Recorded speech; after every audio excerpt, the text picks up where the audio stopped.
Leo ni siku ya Bwana ya mwisho kabla ya Pasaka. Maana Jumapili inayokuja tutasherehekea Pasaka.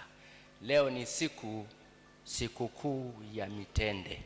Neno kuu unalotuongoza katika ibada yetu ya siku hii ya leo: ndiye mbarikiwa ajaye kwa jina la Bwana.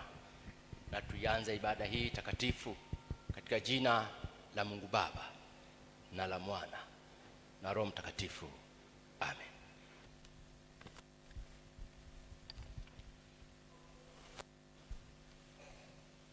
Bwana Muumba, mkombozi na mfariji wetu, tunapokusanyika kuabudu katika roho na kweli, tutakuomba kwa unyenyekevu tufungue mioyo yetu iweze kupokea mahubiri ya neno lako, ili tuweze kutubu dhambi zetu, kuamini katika Yesu Kristo kama mwokozi wetu pekee, na tupate kukua katika neema na utakatifu.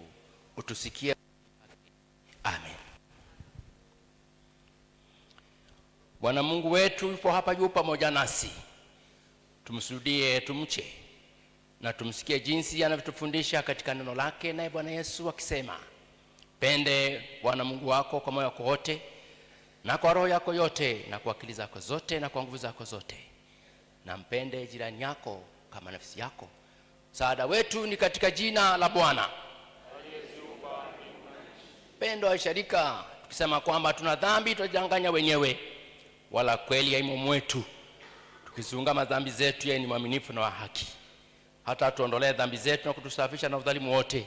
Kwa hiyo pendwa katika Bwana, fungueni mioyo yenu tuweze kumuungamia Mungu dhambi zetu, sisi sote tukipiga magoti. Sehemu ile ya kwanza ya ungamo.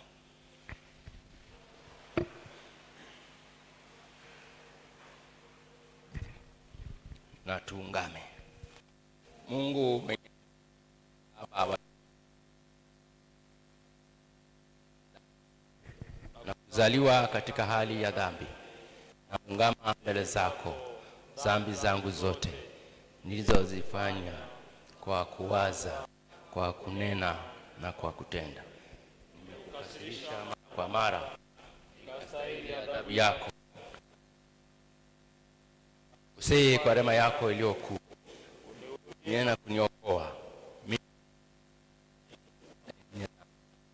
Bwana, unisamehe dhambi, unipe nguvu ya Roho Mtakatifu wako, nishike mwenendo mpya.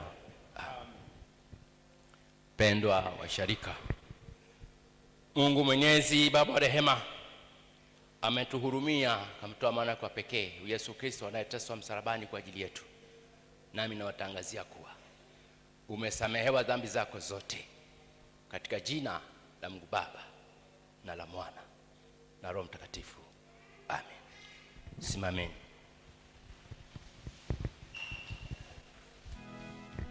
Tukishangilia msamaha wa dhambi, antifoni yetu na Zaburi, ukurasa 285 kwa 286. Tunaposhangilia msamaha wa dhambi, antifoni yetu na Zaburi, ukurasa 285 kwa 286. Kiwa leo ni siku kuu ya mitende. Kwa jina la Yesu kila goti lipigwe.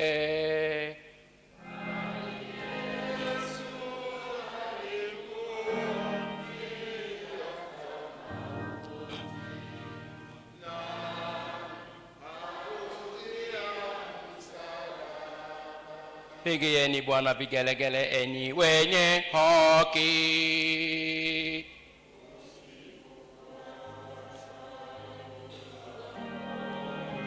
Shukuruni Bwana kwa kinubi.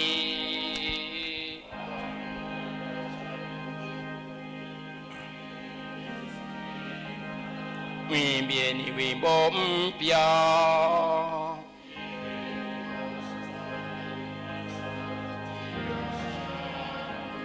Kwa kuwa neno la Bwana lina adili.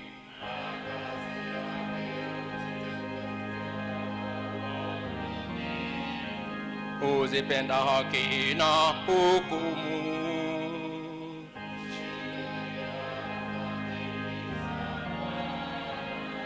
Nchi yote na imwogope Bwana.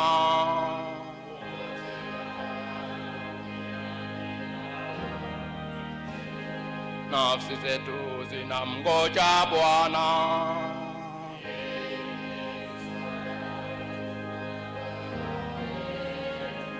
Atukuzwe Baba na Mwana na Roho Mtakatifu.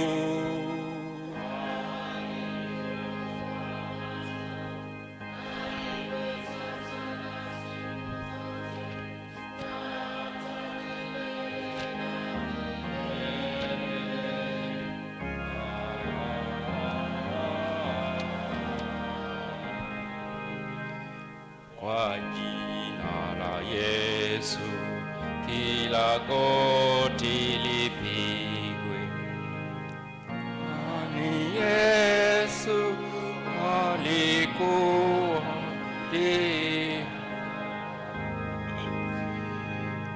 na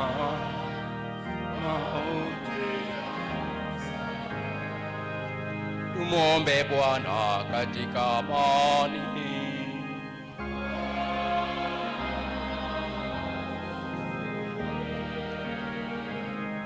Bwana, tunakuomba amani ya ulimwengu wote na umoja wa kanisa la Mungu.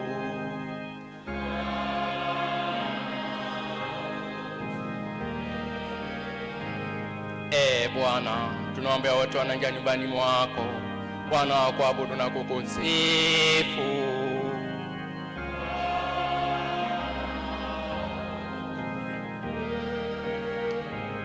Mungu, utusaidie, utuokoe, utuhurumie na kutuhifadhi kwa neema yako.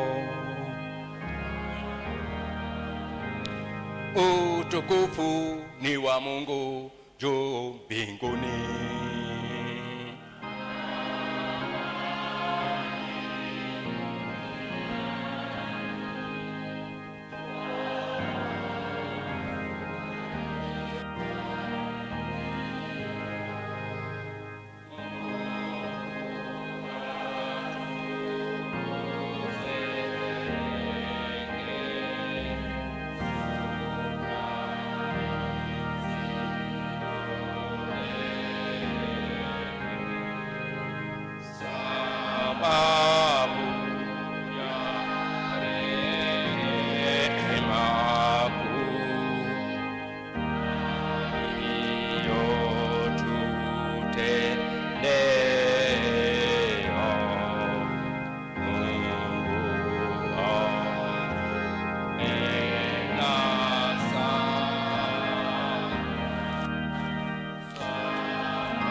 Bwana akae nanyi.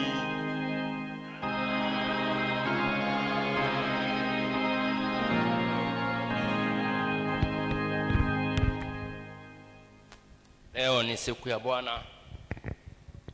Aya ya siku nasema leo ni siku ya Bwana ya mitende. Aya ya siku inasema Mungu asema hivi: kwa hiyo nitamgawia sehemu pamoja na wakuu, kwa sababu alimwaga nafsi yake hata kufa, akachukua dhambi za watu wengi. Amen. Na tuombe.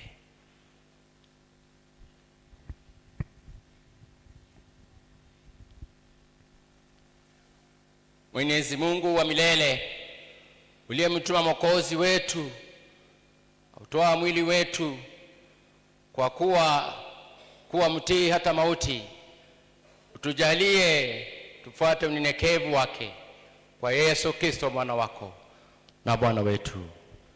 Amen. Pendo wa wana wa Mungu, sikilizeni neno la Mungu kama lilivyoandikwa katika Injili ya Mathayo mtakatifu, mlango ule wa 21, mstari wa kwanza hadi mstari ule wa 11. Sikilizeni neno la Mungu kama lilivyoandikwa katika kitabu cha Injili ya Mathayo mtakatifu, mlango ule wa 21, mstari wa kwanza hadi mstari ule wa 11. Mathayo mlango wa 21, mstari wa kwanza hadi mstari ule wa 11. Nitasoma kwa msaada wa Roho Mtakatifu. Amina. Hata alipokaribia Yerusalemu na kufika Bethfage katika mlima wa Mzeituni, ndipo Yesu alipotuma wanafunzi wawili akawaambia, enendeni mpaka kijiji kile kinachowakabili, na mara mtamwona punda amefungwa na mwanapunda pamoja naye, wafungueni mniletee. Na kama mtu akiwaambia neno, semeni Bwana anawahitaji, na mara huyo atawapeleka. Haya yote yamekuwa ili litimie neno lililonenwa na nabii akisema, mwambieni binti Sayuni, tazama mfalme wako anakuja kwako, mpole, naye amepanda punda, mwanapunda, mtoto wa punda. Wale wanafunzi wakaenda zao, wakafanya kama Yesu alivyowaamuru. Wakamleta yule punda na mwanapunda, wakaweka nguo zao juu yao, naye akaketi juu yake. Watu wengi katika ule mkutano wakatandaza nguo zao njiani, na wengine wakakata matawi ya miti wakayatandaza njiani. Na makutano waliotangulia na wale waliomfuata wakapaza sauti wakisema, Hosana mwana wa Daudi, ndiye mbarikiwa yeye ajaye kwa jina la Bwana, Hosana juu mbinguni. Hata walipoingia Yerusalemu, mji wote ukataharuki, watu wakisema, ni nani huyu? Makutano wakasema, huyu ni yule nabii Yesu wa Nazareti ya Galilaya. Amen. Na hili ndilo neno la Mungu. Tumshukuru Mungu. Sikilizeni tena neno la Mungu kama lilivyoandikwa katika kitabu cha nabii Zekaria mlango wa 9 mstari wa 8 hadi mstari wa 12. Sikilizeni tena neno la Mungu kama lilivyoandikwa katika kitabu cha nabii Zekaria mlango ule wa 9 mstari wa 8 hadi mstari ule wa 12. Zekaria mlango wa 9 mstari wa 8 hadi mstari wa 12.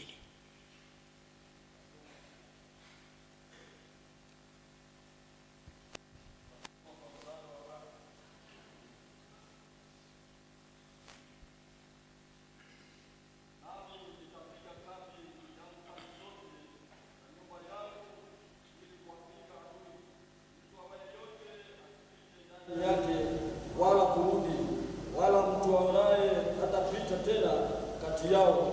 Kwa maana sasa nimeona kwa macho yangu.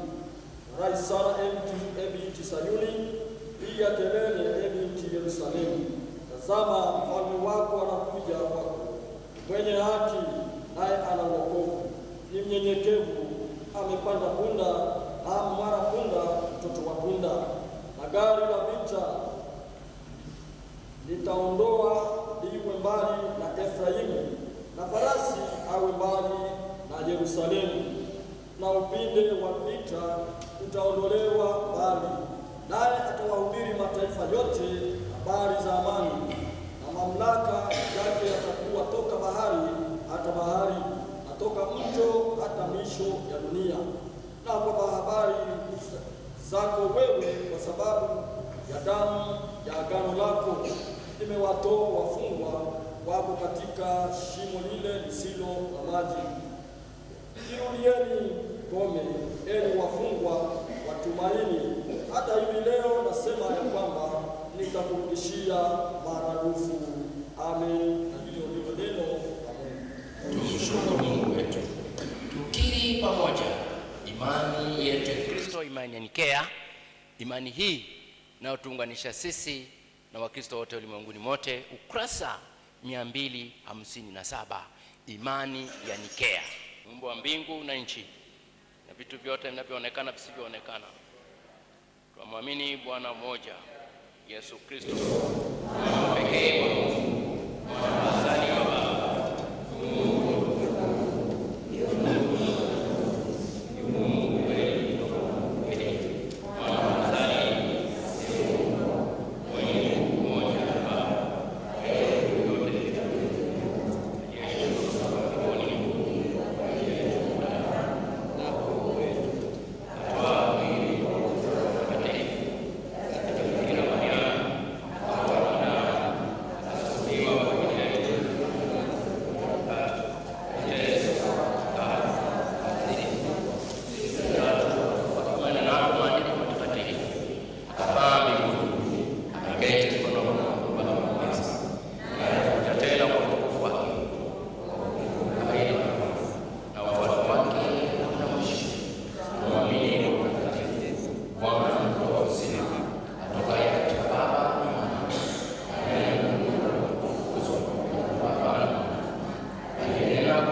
wafu na uzima wa ulimwengu ujao.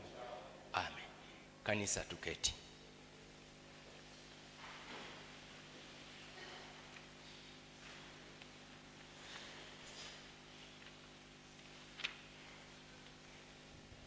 Pendwa baada, Yesu anahitaji kuzungumza nasi asubuhi ya leo, na malaika wake walioko zamu wako pamoja nasi. Pigia Bwana Yesu makofi mengi. Anahitaji kuzungumza na wewe asubuhi ya leo.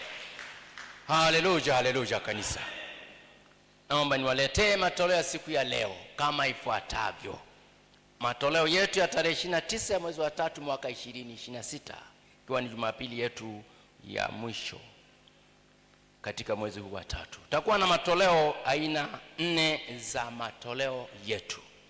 Toleo la kwanza itakuwa ni shukrani zetu, yani shukrani ya fungu la 10 na malimbuko, sadaka za siri na sadaka za naziri, shukrani ya pekee na shukrani ya wiki. Na hivi tutaviita kwa makundi kama itakavyoelekezwa. Toleo letu la pili itakuwa bahasha zetu, ahadi, jengo, utumishi, dayosisi. Na mkumbuka kwamba bahasha ndio mti wa mgongo. Sasa wapendwa, nilienda dayosisi moja, niliitwa mwezi wa 2 mwanzoni. Niliona wanahamasisha sana bahasha. Kwa nini wanahamasisha bahasha? Kwa sababu ni zinamhesabu kwamba huyu ni Mkristo wetu, sio Mkristo jina. Na kuna Wakristo wengine si ni Wakristo majina tu, si ndio? Ana jina na wazee wa kanisa, wengine ni wazee wa kanisa tu, wazee wa kanisa na wengine wazembe wa kanisani. Bwana Yesu asifiwe. Toleo la tatu itakuwa ni imarisha jimbo letu la Magharibi Kahama siku ya leo. Na toleo la 4 itakuwa ni shukrani ya sakramenti ya meza ya Bwana. Leo hii tumeandaliwa mwili wake na damu yake ili iweze kutupa uzima wa milele. Narudia tena, naomba nilete matoleo siku ya leo kama ifuatavyo. Tutakuwa na matoleo aina 4 za matoleo yetu. Toleo letu la kwanza itakuwa ni shukrani zetu, fungu la 10 na malimbuko, sadaka za naziri na sadaka za siri, shukrani ya pekee na shukrani ya wiki. Toleo letu la pili itakuwa bahasha zetu zote, ahadi, jengo, utumishi, dayosisi yetu. Na toleo la tatu itakuwa imarisha jimbo. Na toleo letu la 4 itakuwa ni shukrani ya sakramenti ya meza ya Bwana. Kanisa, Bwana Yesu asipewe sifa. Naomba tena nirudie kwa mara ya mwisho. Leo hii itakuwa na matoleo aina 4 za matoleo, fungu la 10 na malimbuko, sadaka za siri na naziri, shukrani ya pekee na shukrani ya wiki. Hiyo ni toleo letu la kwanza. Toleo letu la pili, bahasha zetu, itakuwa ahadi, jengo, utumishi, dayosisi. Na toleo la tatu imarisha jimbo. Na toleo la 4 shukrani ya sakramenti ya meza ya Bwana. Unapojiandaa sasa, pengine hujapata bahasha, nahitaji upate bahasha ya kumshukuru Mungu wako siku ya leo. Tutamwimbia Mungu wetu wimbo namba 91. Wakati wazee na wengine wanafanya utaratibu huo pata bahasha zetu, tutaimba wimbo namba 91, ni damu idondokayo, wakati tunajiandaa kwa sadaka. Tukifika fungu la 4, taomba Wakristo wote tutasimama. Fika fungu la 4, Kristo wote tutasimama. Baba yetu tutamtukuza jina lake pekee. Bwana wangu, Mungu wangu, uzima wangu, umekutana na kufa kwa ajili yangu. Siku ya dhiki, jina la Mungu wa Yakobo likuinue, akupelekee msaada toka patakatifu pake, na kutengemeza toka Sayuni. Azikumbuke sadaka zako zote na kutafakari dhabihu zako, akujalie kwa kadiri ya haja ya moyo wako, na kuyatimiza mashauri yako yote. Na tuombe. Mungu wetu, Bwana wa Bwana wetu Yesu, mwana wa Mungu, wewe uliye hai, tunasogea mbele zako asubuhi hii ya leo, nasi tukinyenyekea kama we Yesu Kristo ulivyonyenyekea pale msalabani, tena ulitii mauti, hata mauti ya msalaba. Watoto wako Yesu na waweka mikononi mwako, na we Bwana umesema unahitaji kuzungumza nao asubuhi ya leo. Unahitaji kuzungumza na baba yule, unahitaji kuzungumza na mama yule, unahitaji kuzungumza na binti yule, unahitaji kuzungumza na kijana yule, unahitaji kuzungumza Bwana na watoto wetu wa kike na wa kiume, wakubwa kwa wadogo. Yesu, zungumza nasi kupitia sadaka za siku ya leo ambazo tunakutolea Bwana, kwa moyo wa kupenda, tena kwa moyo wa hiari, tena kwa moyo wa furaha, na tunatoa vitu vyetu vya thamani. Utujalie Bwana, utuumbie moyo wa rehema, moyo uliotukuka, moyo uliojaa baraka, moyo uliojaa neema na baraka zitokazo kwako. Malaika wako watakatifu walioko zamu asubuhi ya leo katika ibada hii wawe pamoja nasi, watulinde, watutunze. Na malaika wako Bwana ambao hawako zamu siku hii ya leo, na wenyewe tunawahitaji waweze kutulinda asubuhi ya leo. Yesu Kristo mwana wa Mungu, mteseka na mfufuka, tunakusihi Bwana, utujalie neema na baraka.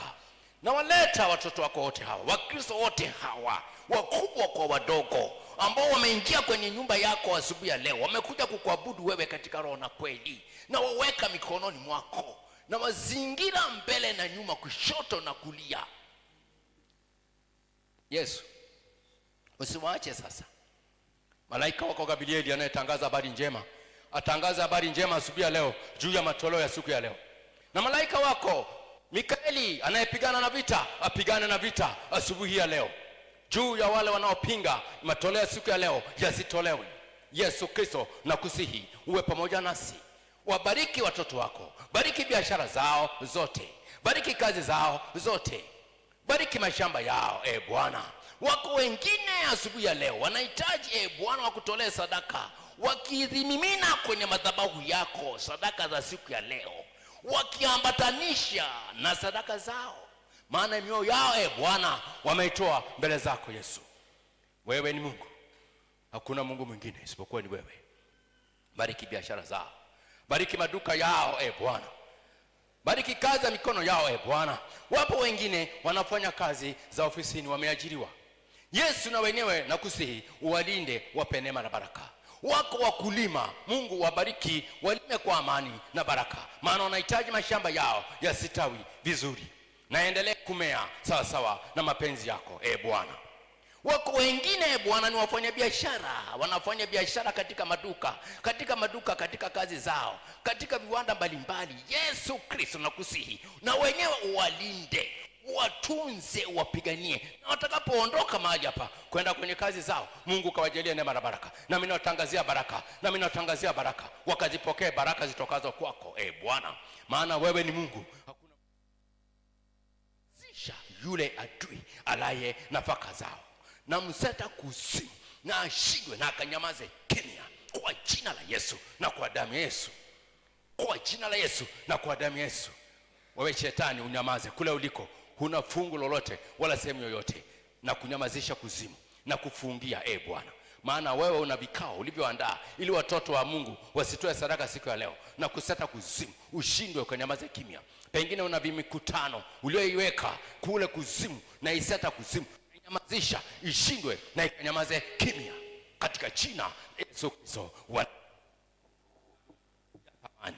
Mungu, kwa watoto wako hawa, Mungu wetu na baba yetu, na weka mikononi mwako.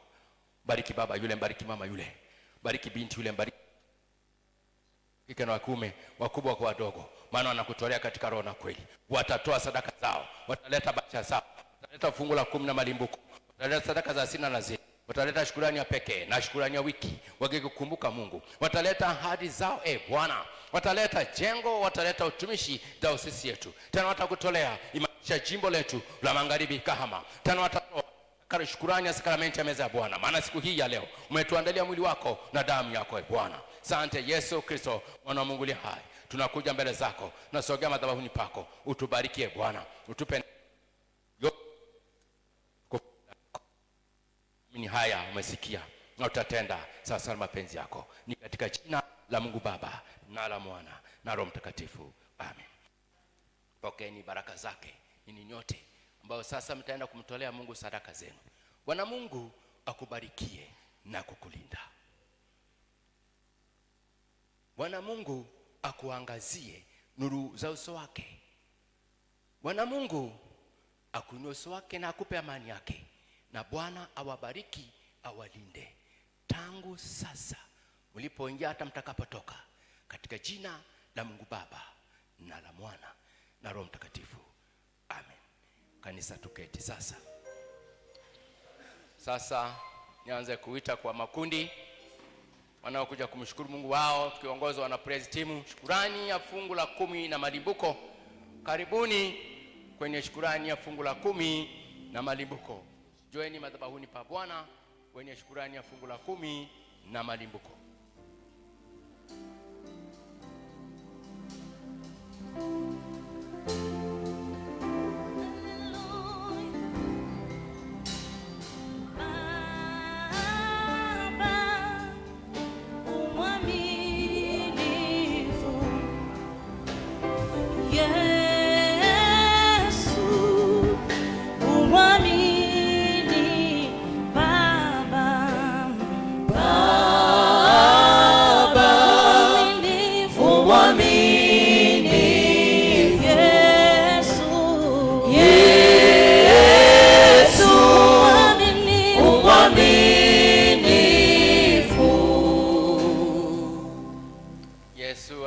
Kuzungumza na wewe asubuhi ya leo. Nileta sadaka kwa uaminifu wa moyo wako.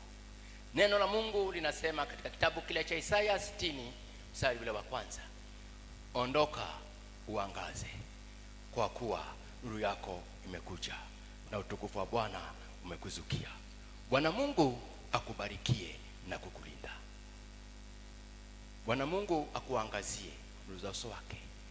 Bwana Mungu akuinue uso wake na akupe amani yako tangu sasa na hata milele, katika jina la Mungu Baba na la Mwana na Roho Mtakatifu, amen. Karibuni, shukuruni Mungu wenu, kisha mwenende kwa amani ya Bwana, na Bwana wabariki, amen.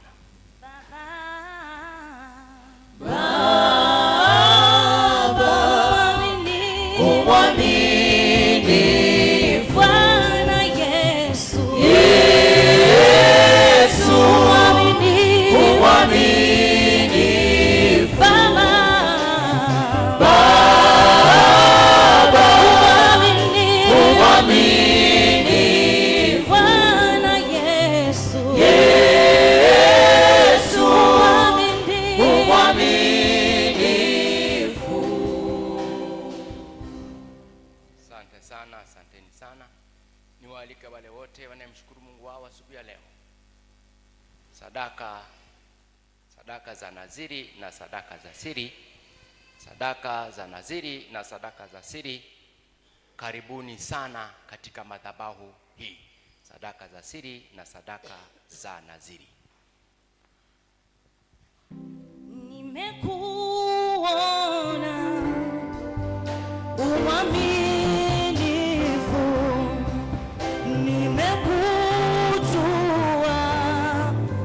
uaminifu,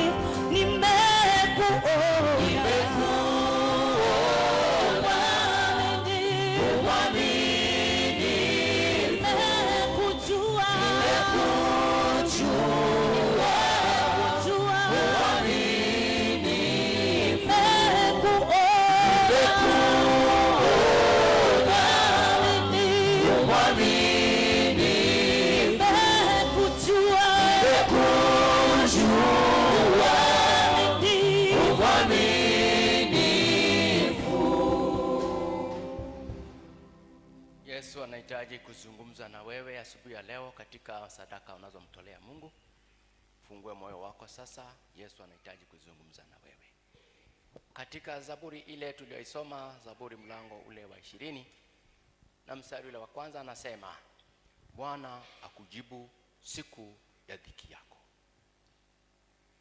Bwana Mungu akubarikie na kukulinda. Bwana Mungu akuangazie nuru za uso wake na kukufadhili. Bwana Mungu akuinue uso wake na awape amani yake ninyi nyote mlipoingia hapa na mtakapotoka, tangu sasa na hata milele, katika jina la Baba na Mwana na Roho Mtakatifu, amen. Karibuni, mshukuruni kisha mwenende kwa amani yake Bwana. Bwana wabariki sana. Nimekuona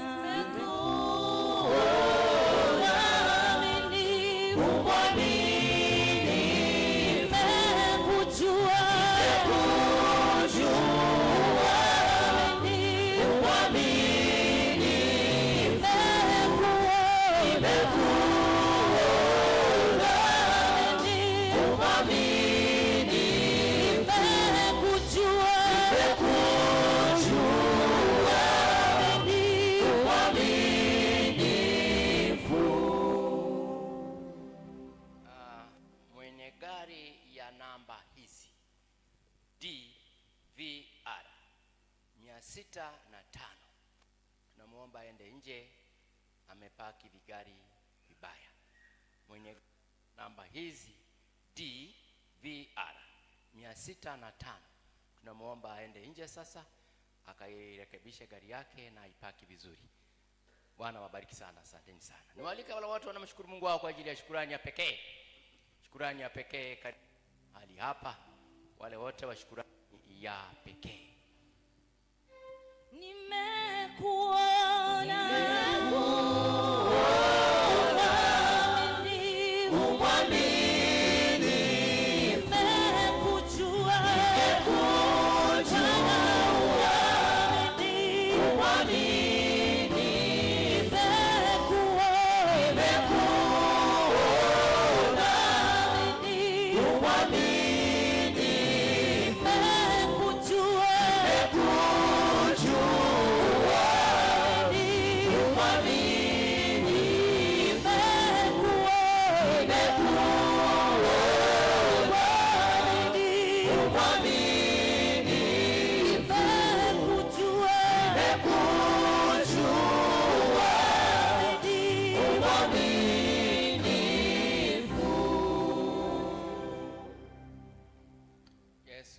anahitaji kuzungumza na wewe leo katika sadaka hii unayokuja kumtolea Mungu.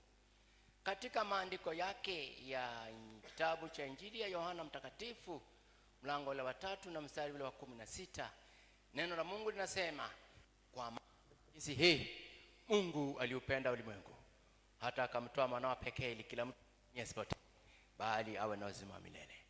Bwana Mungu akubarikie na kukulinda. Bwana kuangazie nuru za uso wake na kukufadhili. Bwana akuinue uso wake na wape amani yake ninyi nyote. Awabariki, awalinde tangu sasa na hata milele. Katika jina la Mungu Baba na la Mwana na Roho Mtakatifu, amen. Karibuni Mungu wenu kisha mwenende kwa amani ya Bwana. Bwana wabariki sana. Ninakufahamu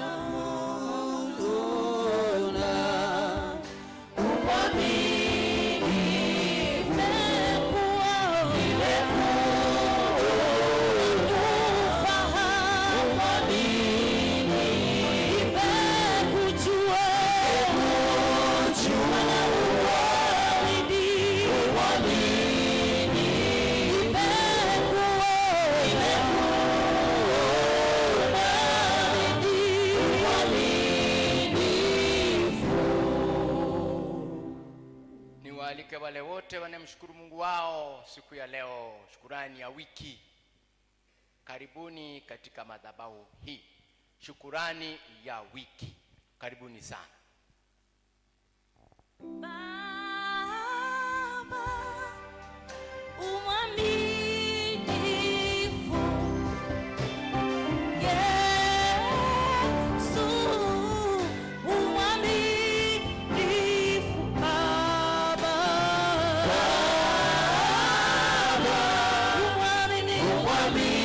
umwaminifu, Yesu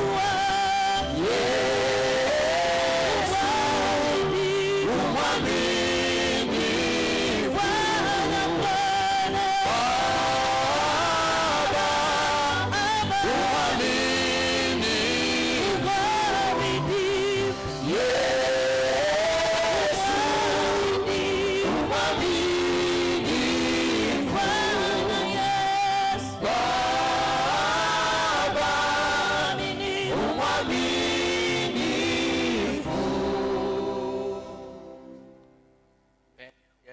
nahitaji kuzungumza na wewe uliyefika hapa kumshukuru Mungu wako kwa ajili ya shukrani ya wiki.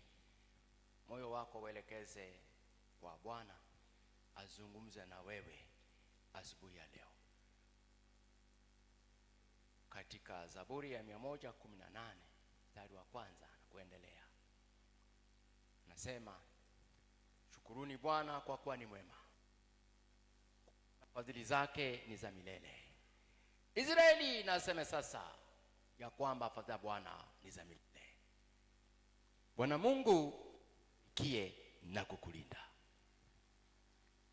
Bwana Mungu akuangazie uso wake na kukufadhili. Bwana kwa uso wake na wape amani yake ni nyote uliofika mahali hapa tangu sasa na hata milele, katika jina la Mungu Baba na la Mwana na Roho Mtakatifu, amen.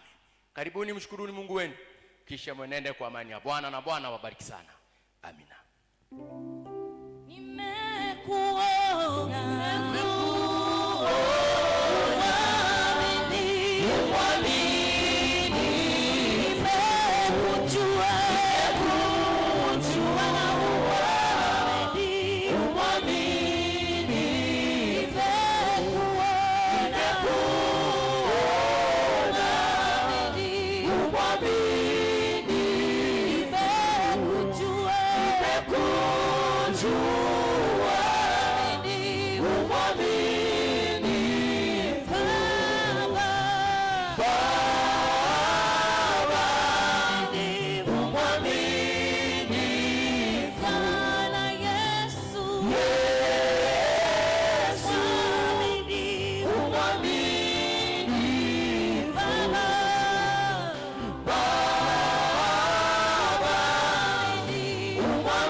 Basi naomba praise mpumzike sasa, tualika baadaye.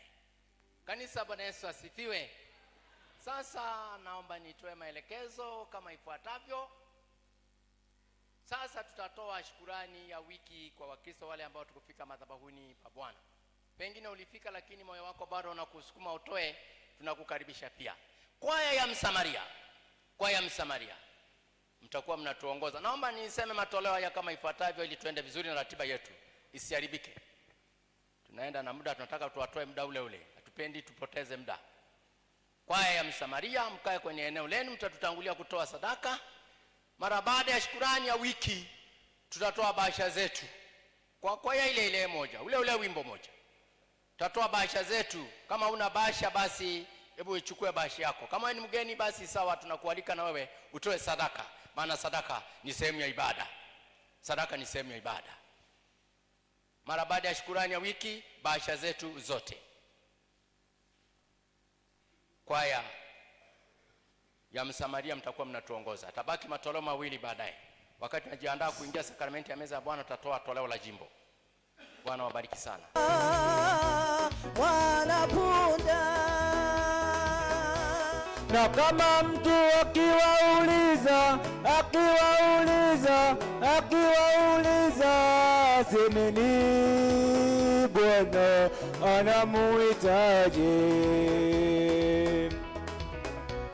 Na kama mtu akiwauliza semeni Bwana anamuhitaji.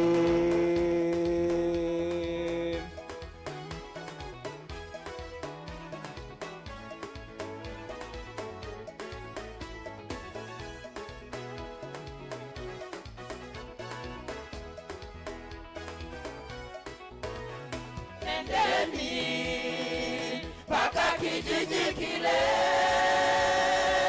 kinachowakabili, mtamwona mwana kama punda amefungwa, ambaye hajapandwa na mtu yeyote, bado mfungueni mkamlete hapa.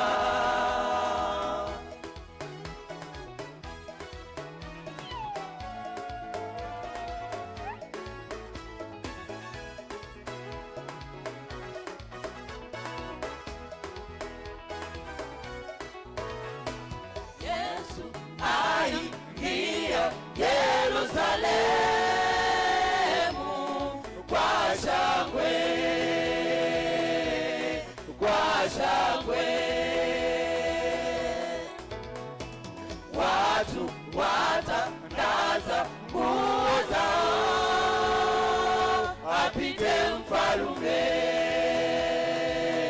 wa Wayahudi. Yesu aingia Yerusalemu kwa shangwe, kwa shangwe. Watu watandaza nguo zao, apite mfalume wa Wayahudi.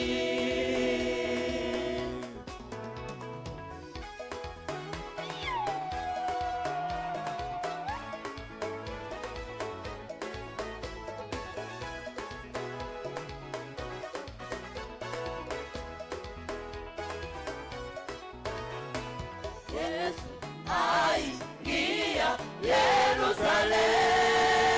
Yerusalemu kwa shangwe, kwa shangwe. Watu watandaza nguo zao, apite mfalume wa Wayahudi. Yesu aingia Yerusalemu kwa shangwe, kwa shangwe. Watu watandaza nguo zao, apite mfalume wa Wayahudi.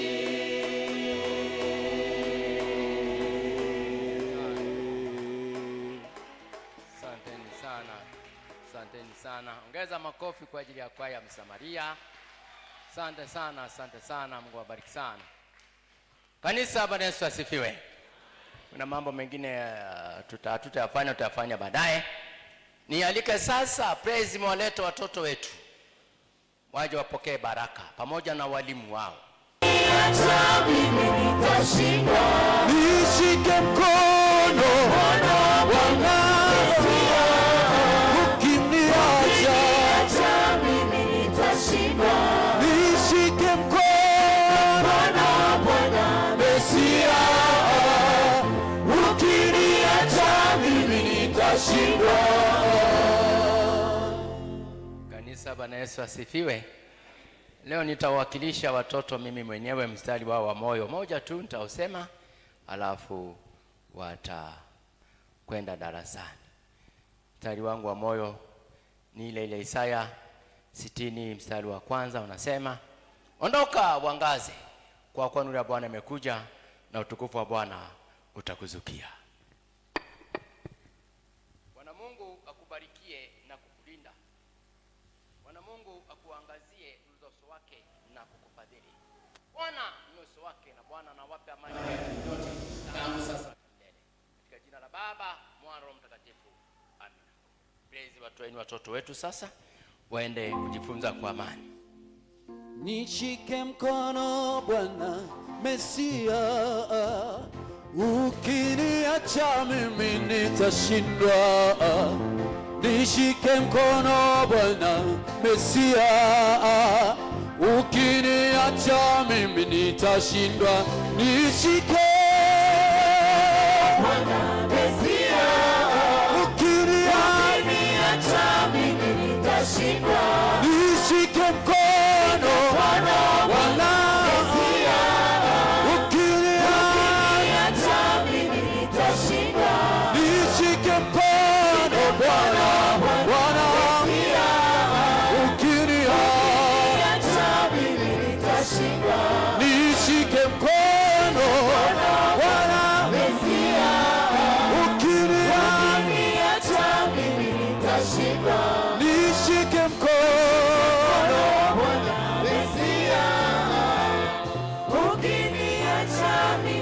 nitashindwa. Bwana Yesu asifiwe. Bwana Yesu asifiwe sana. Bwana Yesu asifiwe sana. Kama una amani punga mkono namna hii. Kama una amani punga mkono namna hii. Yes. Yes. Tunaenda kumwambia Mungu hakuna kama yeye, si ndio? Aliyekufikisha hapa ni yeye tu, si ndio? Uzima amekupa nani? Mungu. Amen. Amen. Amen.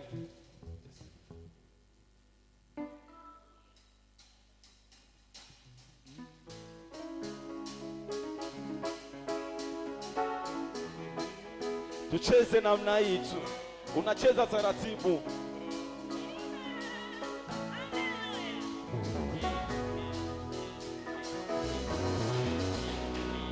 Hakuna kama wewe,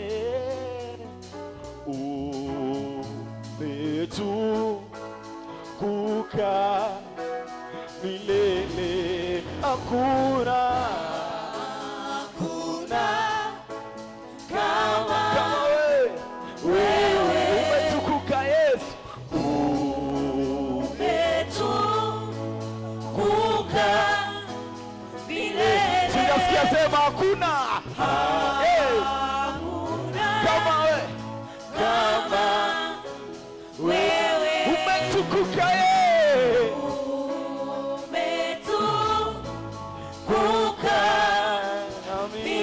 mara mwisho. Hakuna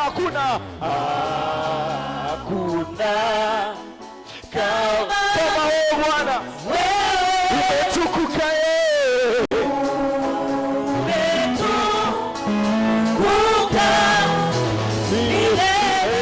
akeko wote. Hakuna kama wewe, umetukuka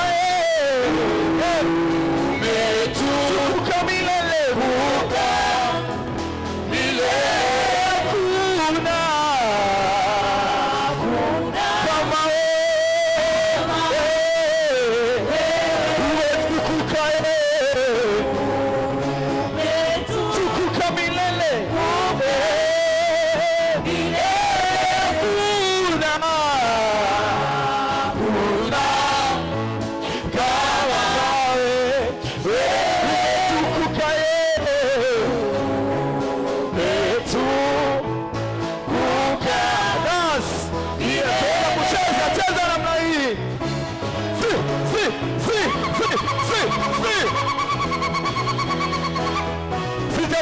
Shangwe na vigegeo kwa yeye.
hakuna kama wewe.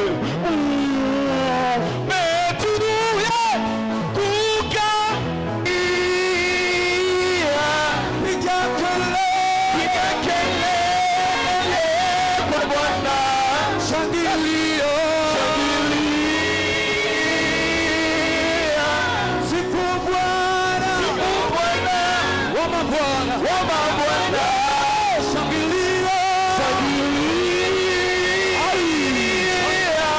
Piga kelele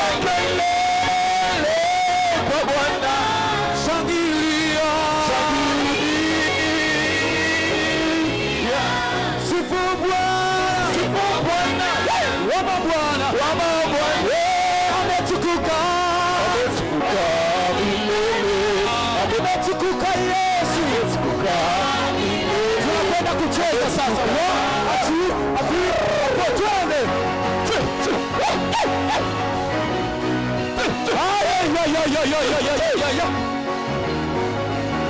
Wamama vigelegele wa Yesu.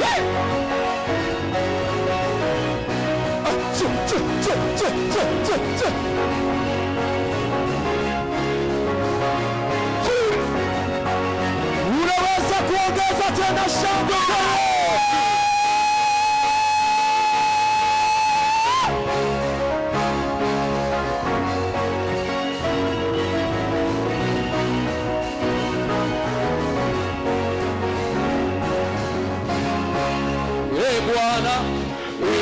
Bwana, jina lako la milele, kumbukumbu lako hata visifu Bwana. Enyi watu wote humu ndani muhimidini, watu wote muhimidini, mataifa yote msifu Bwana. Enyi watu wote muhimidini, watu wote muhimidini. Zaburi ya 150. Msifuni kwa mfungo wa baragumu, msifuni kwa kinanda na kinubi, msifuni kwa matari, na kucheza. Kila mwenye pumzi na msifu Bwana. Vigelegele kwa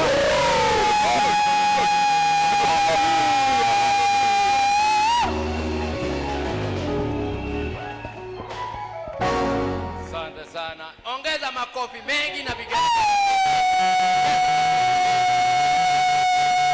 Haleluya, haleluya, haleluya. Haleluya, haleluya, haleluya.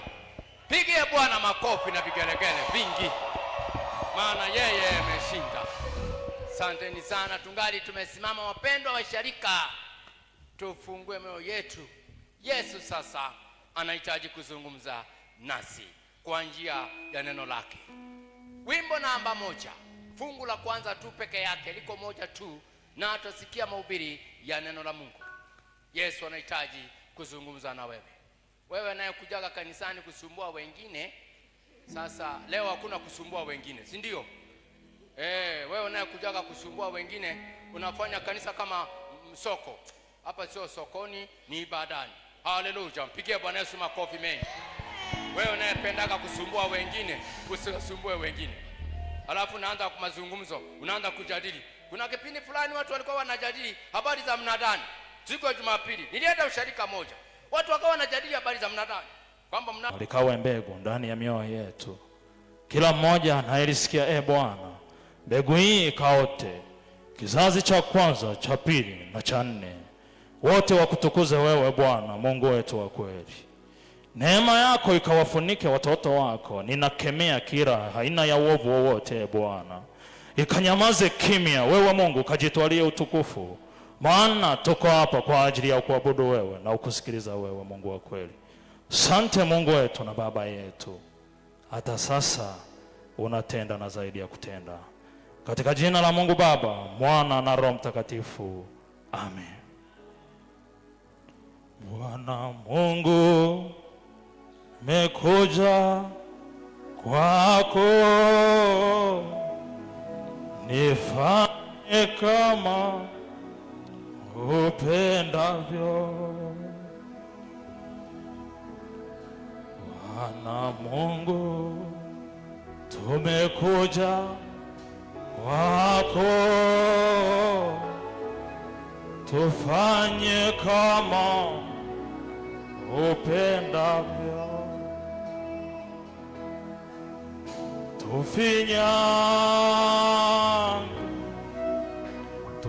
Tufinyange, utufanye kama upendavyo.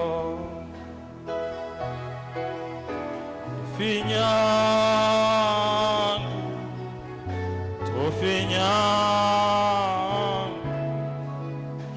utufanye kama upendavyo.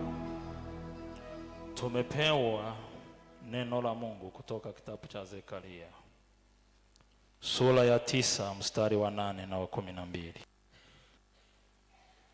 Zekaria 9 mstari wa 8 na wa 12. Neno la Mungu linasema, nami nitapita kambi yangu pande zote za nyumba yangu, ili kuwapinga adui.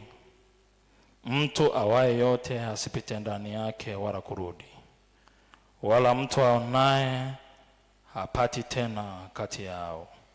Kwa maana sasa nimeona kwa macho yangu. Furahi sana, e binti Sayuni, piga kelele, e binti Yerusalemu. Tazama, mfalme wako anakuja kwako, ni mwenye haki, naye ana wokovu, ni mnyenyekevu, amepanda punda, naam, mwanapunda, mtoto wa punda.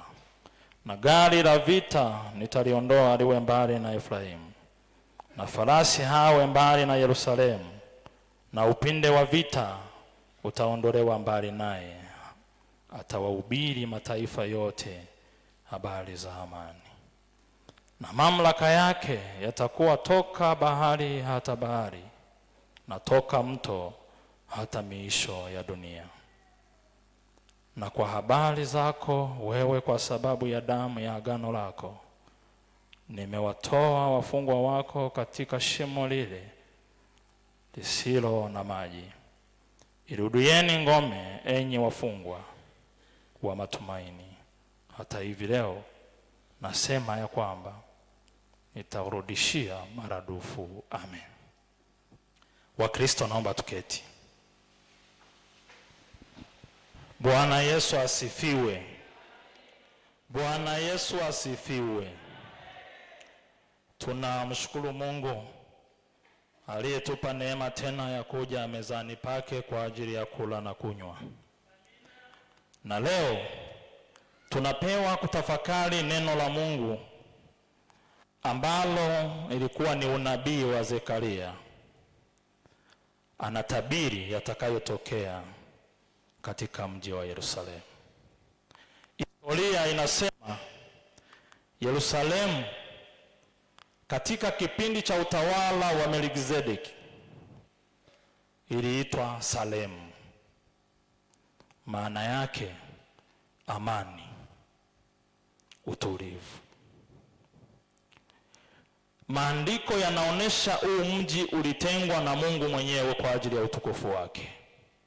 Lakini baada ya utawala wa Melkizedeki, Daudi akauteka huu mji, ukabadilishwa jina ukaitwa Yerusalemu. Na wana wa Israeli wakakaa mahala pale kama sehemu ya kumwabudia Mungu. Yerusalemu, Yeru iliongeza maana, huu mji ukaitwa msingi wa imani. Salemu ilimaanisha amani. Walivyoongeza neno Yeru ikaongeza maana nyingine, msingi wa imani. Bwana Yesu asifiwe. Kwa hiyo huu mji ulitengwa na Mungu mwenyewe toka mwanzo. Ndio maana ukisoma kitabu cha Isaya sura ya 62 kuanzia mstari wa 1, nasema kwa ajili ya Sayuni sitanyamaza, kwa ajili ya Yerusalemu sitatulia. Nimeweka walinzi katika kuta za Yerusalemu, hawatalala mchana wala usiku. Bwana Yesu asifiwe.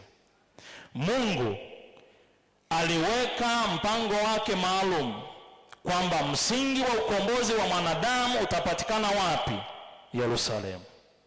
Ukisoma neno la Mungu ambalo tumepewa siku ya leo kutafakari, kuanzia mstari wa 8 na wa 12, ukisoma na Mathayo somo la kwanza 21:1 mpaka 11, inadhihirisha utabiri wa Zekaria aliotabiri. Bwana Yesu asifiwe. Maisha tunayoyaishi, unaweza ukaenda sehemu ukashangiliwa, watu wakapiga makofi, watu wakapiga vigeregere, lakini si wote wako upande wako. Kushangiliwa si kwamba wote wako upande wako. Na majira mengine tunashangiliwa kwa sababu watu hawajajua unaenda kwa ajili ya wajibu gani hiyo sehemu unayoenda. Ukisoma neno la Mungu tunaona mashangilio, na Zekaria ametabiri Hosana ajaye mwana wa Daudi. Waliimba, walishangilia kwa sababu hawakujua Yesu anaenda Yerusalemu kwa kusudi gani. Watu walitandaza nguo zao, wengine wakashika matawi, na neno la Mungu linasema matawi ya mti wa nini? Wa mtende. Mtende ulikuwa ni mti ambao waliona ni mti wenye thamani. Walitangaza kwamba wokovu unaingia Yerusalemu kwa kushangilia, kutangaza, kwa kutandaza nguo zao na majani ya mtende. Wale waliokuwa na nguo walitandaza nguo zao, wengine wakaona kitu cha thamani ambacho kinalingana na thamani ambayo Mungu analeta kwenye maisha yao, kasema japo kuwa hatuna nguo za kutandaza, tutafute majani ya mtende ambao ni mti ulikuwa na thamani. Yerusalemu hii mpaka Yesu anafika pale kwa ajili ya ukombozi wetu, kwa sababu ni mji uliotengwa kwa kusudi la Mungu, lakini tawala zilizopita ziliuchafua huu mji na kuwekea unajisi. Ndipo Yesu anakuja kuondoa huo unajisi. Utawala wa gavana Pontio Pilato walinyanyasa watu, wakageuza hekalu la Bwana kufanya biashara baada ya kuabudu Mungu. Lakini historia inasema huu mji baada ya Daudi kuuteka, anawaambia wana wa Israeli walete sanduku la agano, waliweke mahala pale kwa ajili ya kumwabudu Mungu. Maasi yalipoendelea, Babeli wakaupiga ule mji wa Yerusalemu.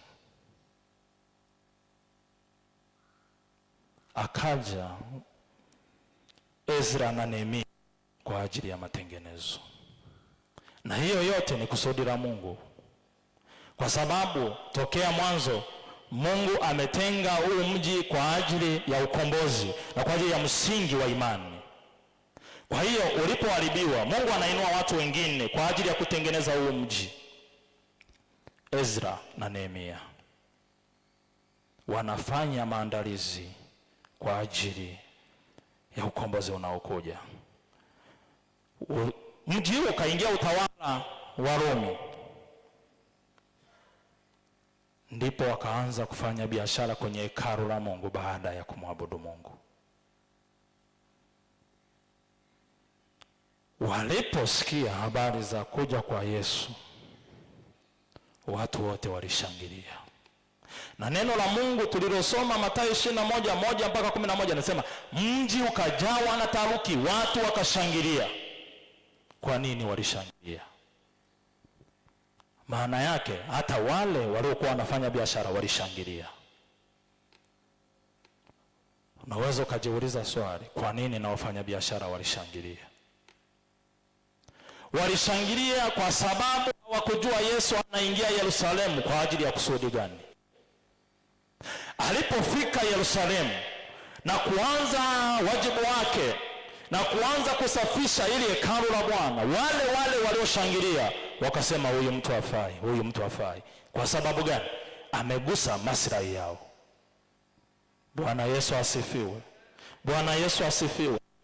Maisha ya mwanadamu tunayoishi hapa duniani, wale wanaohamishwa vituo vya kazi, mtanielewa vizuri, wakitangaza kuna nafasi atakuja mkurugenzi mwingine au mkuu wa wilaya mwingine, watu kwa sababu hawajajua utaratibu wako utaendaje, wanashangilia. Na miongoni mwa walioshangilia, wakiona umeingia kwenye responsibility, hao watageuka, tusema kumbe mtu huyu ni wa namna hii. Ndicho kilichotokea Yerusalemu. Walishangilia wote, lakini Yesu alipoingia anawaambia, no, haiwezekani kwenye nyumba ya Baba yangu kufanya biashara. Wale wafanya biashara wakapaza sauti, asurubiwe. Kwa sababu nini? Amegusa maslahi yao. Nataka nikwambie, kusudi la Mungu halizuiliwi na kelele za watu.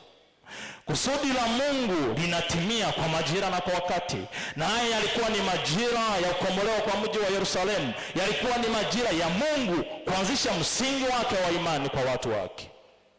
Kwa hiyo hata ingekuwaje, hata wangepiga kelele namna gani, isingewezekana. Na kwa sababu Yesu anajua anaenda pale kwa ajili ya kutimiza kusudi la Mungu, hakuwa na mashaka moyoni, hakuwa na mashaka. Mara ngapi wewe unakuwa na watu wako nyuma yako, lakini kwa sababu ya wajibu wako wanakuambia wafike kazini saa 1 kamili na wanatakiwa waseme, unafuata huo utaratibu, watu wanageuka nasema huyu kiongozi hafai.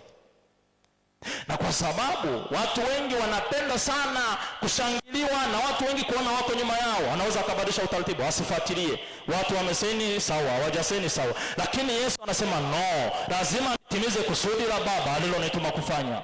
Yeye akuangalia wale upande wake ni wangapi, akuangalia ambao wanamkataa ni wangapi. Aliangalia kutimiza kusudi la Mungu lilompeleka Yerusalemu. Hata wewe unapokuwa kwenye wajibu, timiza wajibu wako, fanya haki, hakuna kupindisha. Waambie mimi ninaendelea mbele, mkinikataa Yesu yuko upande wangu. Bwana Yesu asifiwe. Kuna wimbo namba 422 nasema nimekubali kumfuata Yesu.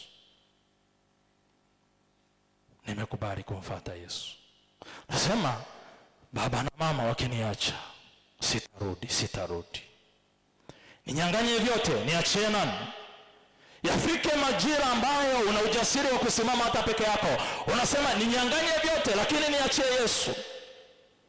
Yafike majira ambayo Mkristo unaweza ukasimama ukasema pasipo Yesu mimi si kitu. Hata watu wakiondoka nikabaki na Yesu, mimi ni wa thamani sana. Bwana Yesu asifiwe.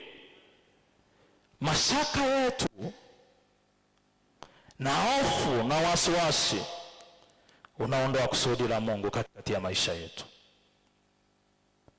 Lazima yafike majira ambayo unaweza ukasimama kwa ujasiri pasipo kuyumbishwa. Watu wamesema nini, wako upande wangu, wako upande wangu. No, hii haikusaidii chochote. Hata ungeshangiliwa na watu milioni, lakini kama una Yesu ndani ya moyo wako, sawa na kazi bure. Hao wanaokushangilia hawana mbingu ya ukupeleka. Hao wanaokushangilia hawakuondolei msamaha wa dhambi. Anayeondoa dhambi zako ni mmoja tu, Yesu Kristo aliyeuendea msalaba bila aibu. Bwana Yesu asifiwe. Mashaka ya nini wakati una Yesu ndani yako? Ndio maana Yesu akushangaa, watu wanapaza sauti, anajua wamenishangilia kwa sababu hawajajua naenda kufanya nini. Alijua. Ndio maana hakuwa na mashaka wala wasiwasi. Anauendea msalaba bila hofu, bila mashaka. Anajua Baba yuko upande wangu. Ndio majira ambayo tunayahitaji sasa Wakristo wa leo, kwamba ifike majira hata mambo yakibadilika, tukiona watu wako upande wetu, wametukataa, wanatusema vibaya, lakini kama unatimiza kusudi la Mungu, unaendelea mbele, unasema Mungu yuko upande wangu. Acha wanikatae, lakini Mungu yuko upande wangu. Na mimi ninasimamia haki. Nimesema kusaini kazini ni saa 1 kamili. Hakuna kubadilisha. Kwa sababu nini? Wajibu wa kazi unaniamuru nifanye hivyo. Bwana Yesu asifiwe. Shida kubwa tulio nayo sasa, haki inapingwa kuliko kitu chochote, kuliko kitu chochote. Na ukisimama kutetea haki, kuna mawili: kupotezwa au kuondolewa kwenye nafasi yako. Hiyo haina maana yoyote. Ndio maana neno la Mungu linasema, msimwogope yule anayeua mwili tu, bali mwogope yule anayeweza kuua mwili na roho. Huyo ndiye wa kuogopwa. Haya mambo mengine yanakuja na kuondoka, lakini Yesu ni wa milele. Yesu abadiliki, ni yule jana, leo na hata milele. Akikushika mkono, hata ije vita namna gani, kuna siku utachomoza tu, watu watakuona ng'ambo ya pili, wanashangaa, huyu mama amefikaje hapa, huyu baba amefikaje hapa, mbona tulijua amefeli? No, ukiwa na Yesu ndani ya moyo wako, simama imara. Wasukuma wanasema never give up. Hakuna kukata tamaa. Ukiona umembeba Yesu, wewe tembea kifua mbele. Useme ndio mnanikataa, lakini Yesu aliyenituma hajanikataa, ninaendelea mbele. Bwana Yesu asifiwe. Mashaka. Na Yesu angekuwa na mashaka, nafikiri asingetimiza wajibu wake. Lakini kwa sababu anajua mimi nimekuja kwa ajili ya kuisafisha Yerusalemu, hakujali hawa wafanya biashara watasema nini, hawa wafanya biashara watamuita majina gani. Anaangalia kusudi la Mungu, angalia kusudi la wanadamu. Hata wao wapo kazini, hata ukipigwa vita ofisini, waambie niko hapa kwa kusudi la Mungu, sirudi nyuma.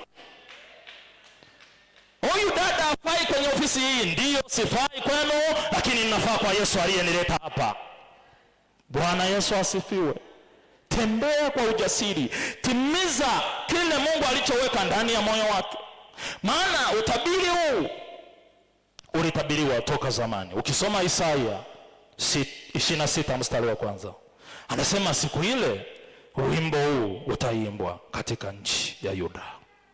Sisi tunao mji ulio wa nguvu, ataamuru wokovu kuwa kuta na maboma. Na Isaya anatabiri habari za mji wa Yerusalemu. Yoeli 3:17 anasema, hivi ndivyo mtakavyomjua ya kuwa mimi ndimi Bwana Mungu wenu, nikaaye Sayuni, mlima wangu mtakatifu. Ndipo Yerusalemu utakapokuwa mji mtakatifu, wala wageni hawatapita tena ndani yake kamwe. Wageni ni watu gani? Hawa watu waliotoka nchi nyingine kufanya biashara pale. Majira yalipofika, Yesu akuangalia, kuna wageni wanafanya biashara hapa, kuna watu ambao wamekaa muda mrefu wanafanya biashara hapa. Anasema no, hii ni nyumba ya Bwana, si mahali pa kufanya biashara.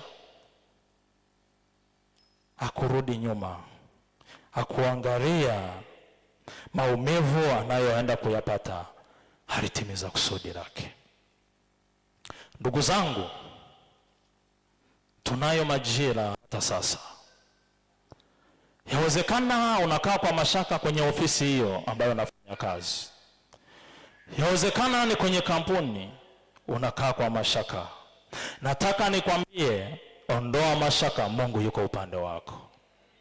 Kila mahala mtu ambako ameweka mkono wake kufanya kazi, ambako anajua mimi mkono wangu kwenda kinywani ni sehemu hii, ujue umepewa na Mungu mwenyewe. Kwa hiyo hata ukikutana na vita, sema ndio ninakutana na vita, lakini Mungu ndiye aliyeniweka hapa, na mimi sirudi nyuma, ninasonga mbele. Usiombe maombi ya kusema Mungu naomba niondoe sehemu hii. Mungu ndiye aliyekuweka. Usikate tamaa, muangalie Mungu aliye tumaini letu. Hawa watu, kama Yesu angewaruhusu akawaambia endeleeni na biashara yenu na sisi tutakuwa tunafanya ibada, wangeendelea kumshangilia. Hakuna ambaye angeenda kinyume, hakuna ambaye angesema huyu mtu hafai. Lakini anawaambia no, hili ni hekalu la Bwana. Hekalu la Bwana lazima iwe takatifu. Ili liwe takatifu, lazima niondoe unyang'anyi unaoendelea katika huu mji.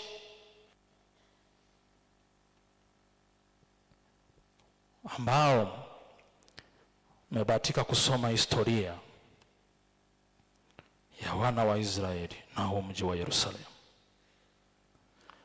ilikuwa ni biashara ambayo inafanyika kwa unyanyasaji mkubwa sana. Hakuangalia umri, hakuangalia uhitaji wa mtu, waliangalia maslahi yao.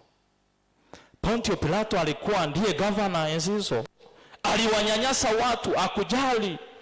Mtu anauza kwa mfano mbuzi 100,000, anaambiwa ushuru unalipa 70,000, unaondoka na 30,000.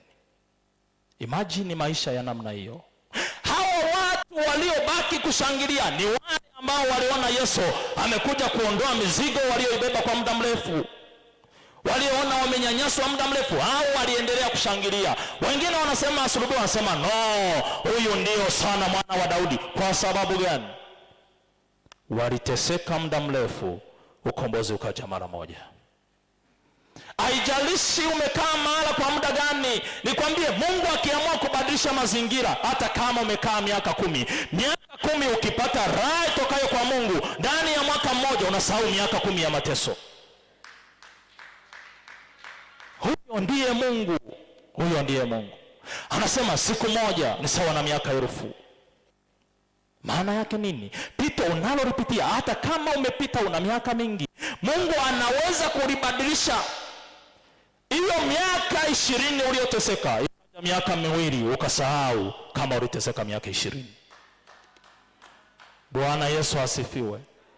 Muhimu sana imani isiyokuwa na mashaka. Imani inayomtazama Yesu Kristo majira yote na wakati wote. Haijalishi unakutana na magumu kiasi gani. Haki ikiondoka, amani haiwezi kuwepo. Mithali 14:34 anasemaje? Haki uliinua taifa, bali dhambi ni aibu kwa watu wote. Mji wa Yerusalemu ulijawa na aibu kwa watu wote kwa sababu ya biashara iliyofanyika pasipo haki. Watu wanateseka, wananyanyasika. Lakini alipokuja mwana wa Daudi, mfalme wa kabila la Yuda, akasema no, haiwezekani. Hawa watu hawawezi kuendelea kuteseka. Hatuwezi kubali huu mfumo uendelee. Na bahati mbaya mnafanya biashara kwenye hekalu la Bwana. Bwana Yesu asifiwe. Kisoma neno la Mungu, nasema ili hekalu lililojengwa Yerusalemu lilijengwa na mtoto wake na Daudi, Suleiman. Na maandiko yanasema toka falme zote zilizotawala, hakuna ufalme uliojenga madhabahu yenye thamani kama hii madhabahu iliyojengwa Yerusalemu. Ndio maana Mungu anamwambia Suleimani, anasema yeyote atakayepiga magoti kwenye madhabahu hii kuniomba, hakika nitamjibu. Kwa sababu gani? Mungu aliona namna gani alivyoheshimiwa, akajengewa madhabahu. Lakini watu wengine wakaja kugeuza madhabahu kuifanya sehemu ya biashara. Yesu anakuja anasema no, haiwezekani. Ndivyo hata leo Yesu anaongea ndani ya mioyo yetu. Wewe unaona unateseka, lakini Yesu anasema no, haiwezekani, hautaendelea kuteseka. Majira usiyoyajua, saa usiyoitaraji, utauona mwangaza wa Bwana. Utaona unapiga hatua, unatoka sehemu moja kwenda sehemu nyingine. Kwa sababu gani? Mungu yuko upande wako. Bado kitambo kidogo tutamuona Bwana. Haupaswi kuogopa, haupaswi kuwa na mashaka. Majira yote jifunge nira mbele za Mungu. Shida, watu wengi tumejawa na laumu. Kutana na changamoto ni lawama tu. Nikwambie kila jambo lipo kwa ajili ya kusudi la Mungu. Hata watu wa Yerusalemu hawakujua, lakini kuanzia mwanzo zimezungumzwa habari za mji wa Yerusalemu. Lakini kwa sababu hawa ni wanadamu, walikata tamaa. Kipindi walichokipitia wakaona ni kigumu sana. Hawakujua kama Mungu yuko upande wao, na Mungu anaandaa njia ambayo wakitoka hawatarudi huko tena. Kuna majira unajiona umechelewa, hujachelewa, no. Mungu anaandaa majira ambayo ukichomoza, hata waroge wanaoroga, hata waombe maombi mabaya, hautarudi nyuma. Jipe moyo mkuu, simama imara, mtazame Yesu. Wapendwa, leo tunaalikwa kumpokea Yesu Kristo katika maisha yetu. Usimwangalie kama mgeni, bali kama mfalme wako. Usimkatalie, bali mkubalie kwa moyo wako wote. Yesu anapobisha odi kwenye maisha yetu, mkubalie na fungua moyo wako. Mwambie, niko tayari ukupokea. Haijalishi nimekutana na changamoto kiasi gani, nimepita mara gani, niko tayari ukupokea. Imba wimbo wa sifa, kimwabudu Mungu na kumtukuza Mungu majira yote na wakati wote. Funika macho yako tuombe. Mungu wetu na Baba yetu wa mbinguni, wewe ambaye ulimtuma mwanako Yesu Kristo majira na wakati ambao watu walionyanyaswa katika mji wa Yerusalemu hawakujua majira hayo, lakini wewe Mungu ulijua majira hayo toka mwanzo. Hata leo wapo watu Mungu wanapitia wakati mgumu, yawezekana wengine wanakata tamaa kabisa, lakini wewe Mungu hakuna jambo ambalo ulijui. Kwako hakuna siri. Mambo yote yako wazi mbele zako Bwana, na kila mmoja unamjua kwa nafasi yake, kwa mazingira yake. Hata yule anayejidhalau na kujiona fai, kwako Mungu ni wa thamani kubwa sana. Wewe unasema umetuchora kwenye vitanga vya mikono yako. Ni kweli Mungu, ni kweli Mungu. Wapo watu Mungu ambao watamani kusikia hata sauti zetu. Wapo Mungu wanaokesha wakiomba mabaya kwa ajili ya watoto wako. Mwingine amepigwa vita na ndugu, mwingine amepigwa vita na majirani wake, mwingine anapigwa vita kwenye kazi zake na watenda kazi wenzake. Lakini majira alipoingia kazini walimshangilia. Alipoanza wajibu wake Bwana, wakaenda kinyume na yeye, wakaona huyu mtu hafai. Mungu, naomba imarisha watu wa namna hiyo, wajue wako mahala hapo kwa kusudi lako, na kusudi lako halizuiliwi na mwanadamu, litatimia tu. Yatosha Bwana, yatosha Bwana. Mapito, mahangaiko walioyapitia watoto wako yatosha. Leo na sisi tunaposhangilia tunasema Hosana mwana wa Daudi haingia Yerusalemu. Hizi shangwe zetu Bwana zikaingia hata kwenye familia, kwenye biashara, kila mmoja Bwana. Haya mashangilio yasikome katika mwaka huu Bwana. Fungua malango ya mwezi wa 4 tunaoendea, mwezi wa 5, wa 6, wa 7 na wa 8, wa 9, wa 10 na wa 12. Malango ya watoto wako yajawe furaha, amani na kusherekea na kushangilia wewe Yesu uliyeingia Yerusalemu kwa ujasiri mkubwa Bwana. Tukikuacha wewe sisi si chochote, na thamani yetu inaondoka. Kama yule mwanapunda Mungu alivyokubeba wewe Yesu Kristo, alikuwa na thamani kubwa, alitandikiwa nguo na majani yakapita juu yake, lakini baada ya wewe kushuka juu ya punda huyo, thamani ya yule mwanapunda ilipotea mara moja. Wasaidie watoto wako Bwana, wasaidie watoto wako. Maana usipokuwa ndani ya mioyo yetu, thamani yetu haiwezi kuwepo, wala tuwezi kuitwa Wakristo sisi pasipo wewe. Tunaomba Mungu tupe vipawa hivyo vya kubeba wewe majira yote na wakati wote. Iwe masika, iwe jua, iwe wakati wa mahangaiko na wakati wa taabu. Kae ndani ya mioyo yetu majira yote na wakati wote. Utuwezeshe Mungu kutafakari uweza wako na ukuu wako. Tusifikiri yaliyoko duniani, bali tufikiri yaliyoko juu mbinguni. Damu yako Yesu Kristo ikawatakase watoto wako na kuwaweka huru. Waliofungwa vifungo mbalimbali vikaachie kwa damu ya Yesu Kristo. Waliopitia mateso na mahangaiko, wengine wana madhaifu ndani ya miili yao Bwana, umeingia Yerusalemu kutangaza amani. Umeingia Yerusalemu kuwakomboa watoto wako. Mungu, mkomboe na yule anayepitia wakati mgumu, yule ambaye amekata tamaa kabisa. Mkono wako Bwana uwe juu yake. Usaidie kutafakari ukuu wako kile itapo leo. Nawe Mungu kajitwalie utukufu katikati ya maisha yetu. Asante Mungu wa amani, Mungu wa upendo. Umesema nasi na tutia moyo tusikate tamaa. Yapo majira mengine yanakuja katikati ya maisha yetu. Hayo majira yakajifunua kwetu, Mungu, yakajifunue kwetu, yakajifunue kwetu. Ili Mungu utukuzwe wewe pekee siku zote za maisha yetu.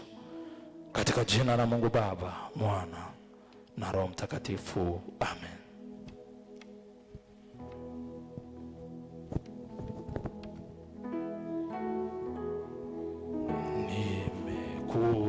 Nimekubali kumfuata Yesu.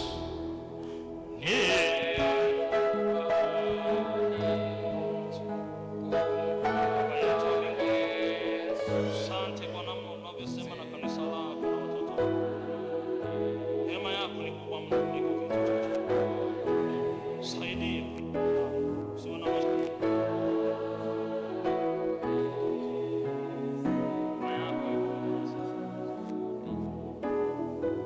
Asante sana, asante sana, asante sana, asante sana theolojia. Mungu akubariki kwa ujumbe mzuri ulioutoa siku hii ya leo, ikiwa ni siku ya matawi, siku ya mitende. Tumpe Bwana Yesu makofi mengi na vigelegele vingi sana. Asante sana, asante sana. Sasa tutafanya mabadiliko kidogo. Tutaingia kwenye ibada nyingine. Matoleo tutatoa baadaye. Tutaingia kwenye ibada ya sakramenti ya meza ya Bwana, mwili wake na damu yake Bwana ametuandalia. Na Yesu anahitaji kuzungumza nasi kwa njia ya mwili wake na damu yake. Kwa hiyo mruhusu Yesu Kristo.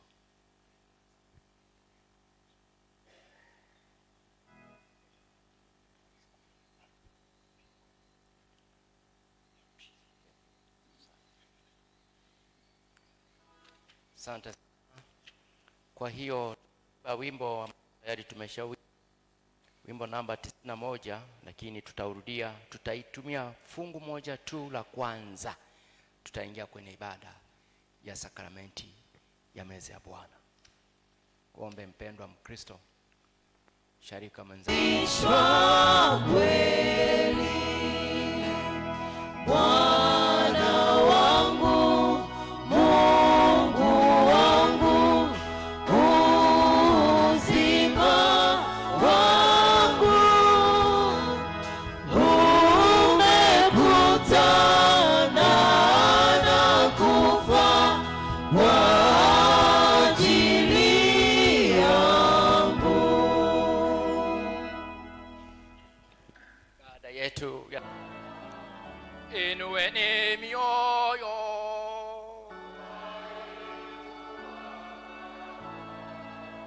na tumshukuru Bwana Mungu wetu.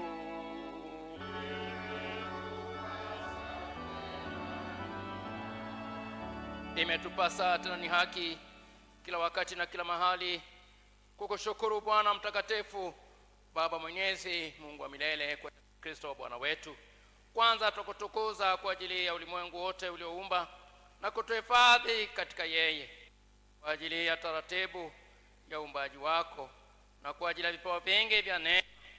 Zaidi ni wajibu wetu sisi tulioanguka kukusifu kwa ajili ya upendo wako, hata akamtoa mwana wako Yesu Kristo, ili jinsi alivyochukua dhambi zetu tupate kuwa wafu kwa mambo ya dunia, tuwe hai kwa mambo ya haki.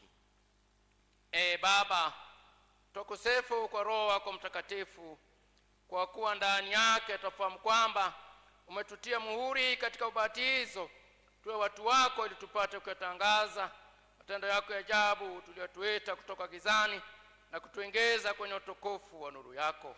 Kwa hiyo sisi nasi tunajiunga pamoja na malaika wakuu na mababa, manabii, mitume na mashahidi wa jeshi la mbinguni, pia tukutukuza na kukusifu daima na imba takatifu.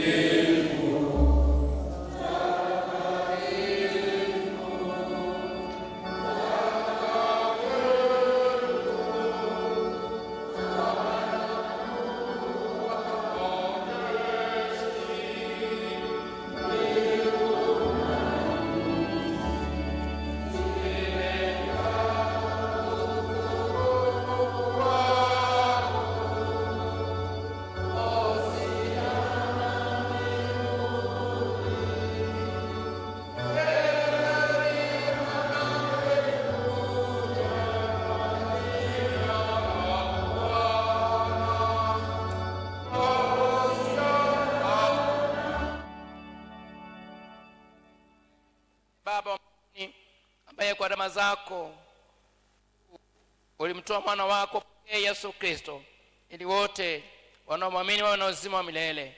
Utusaidie Baba, tukusihi, ili sisi tukupokea mkate huu na kikombe hiki kama mwana wako alivyotuamuru, tuwe washiriki wa mwili na damu ya thamani kwa wokovu wetu.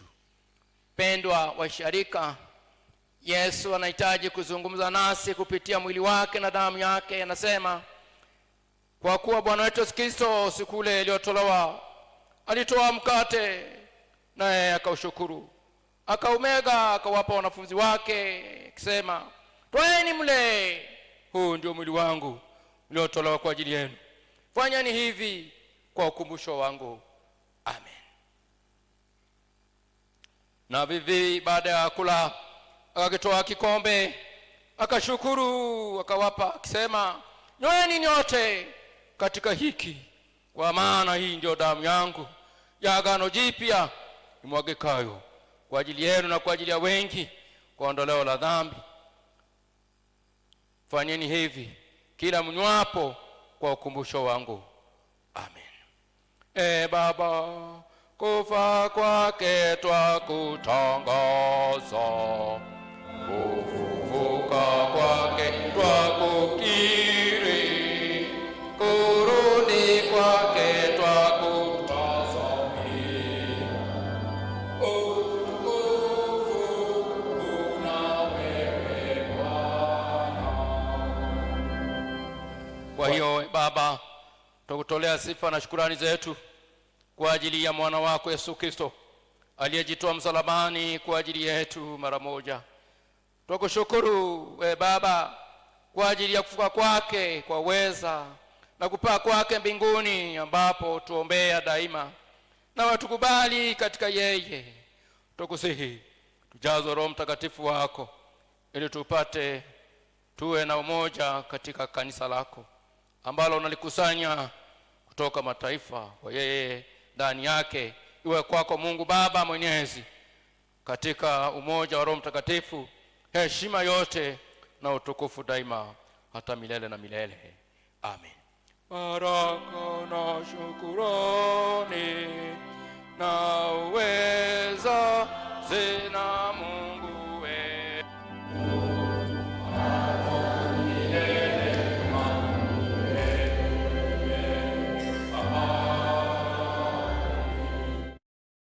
Yetu uliye mbinguni, ufalme wako uje. Mapenzi yako yatimizwe duniani kama huko mbinguni. Tupe leo riziki yetu, tusamehe makosa yetu kama sisi tunasamehe waliotukosea, usitutie majaribuni, bali tuokoe na uovu, kwa kuwa ufalme wako na nguvu na utukufu na hata milele. Amen. Kata tumekao ni ushirika na mwili.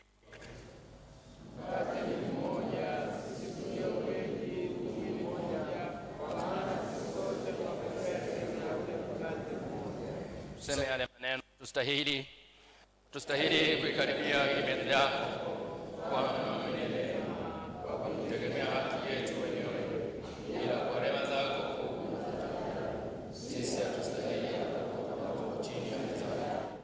Bali wewe ni Bwana, yeye yule asiyebadilika, yako ni rehema na neema daima. Yo mwana wa neema, ya yetu ule kunywa damu yako, sisi wenye dhambi apishwe mwili ashie siku zote ndani yake. Wetu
njia ya mwili wake na damu yake, yeye akisema, njoni kwangu ninyi nyote msumbukao na wenye kulemewa na mizigo, nami Bwana Yesu nitawapumzisha.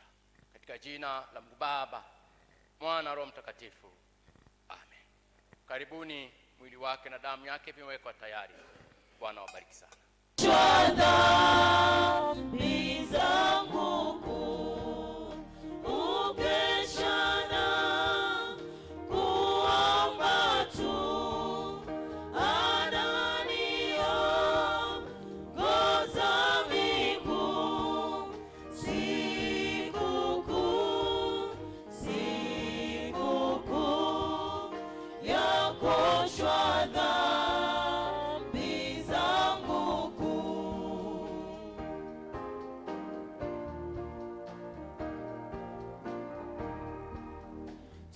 Tumekwisha kupatana, mimi wake, yeye wangu, na sasa nitamwandama, nikiri neno la Mungu. Sikukuu, sikukuu ya kuoshwa dhambi zangu kuu, ukeshana kuomba tu, ananiongoza miguu, sikukuu, sikukuu ya kuoshwa dhambi zangu kuu.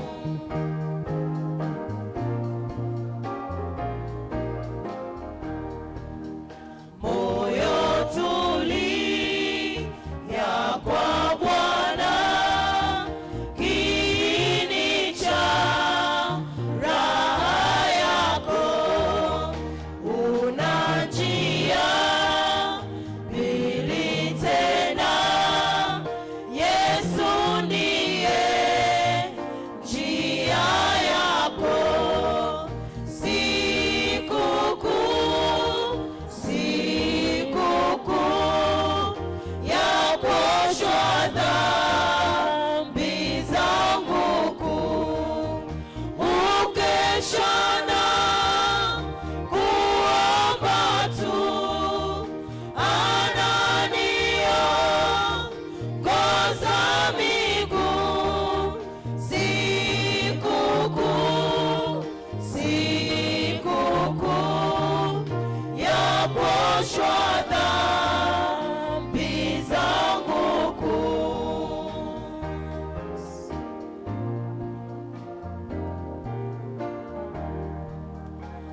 Nadhiri yangu ya mbele Achia na kumiliki pamoja nawe na Roho Mtakatifu milele na milele. Amen. Nafsi yangu umhimidi Bwana.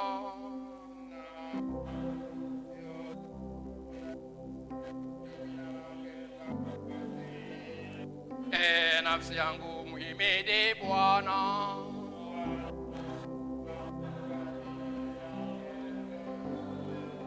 Akusamehe maovu yako yote, kuponya magonjwa yako yote.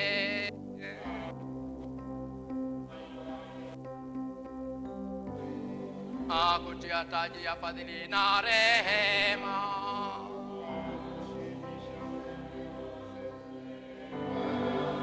Jana wako ukarejezwa kama tai.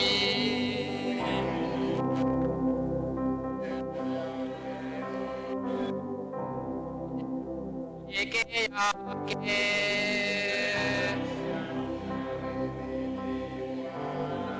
atukuzwe Baba na Mwana na Roho Mtakatifu.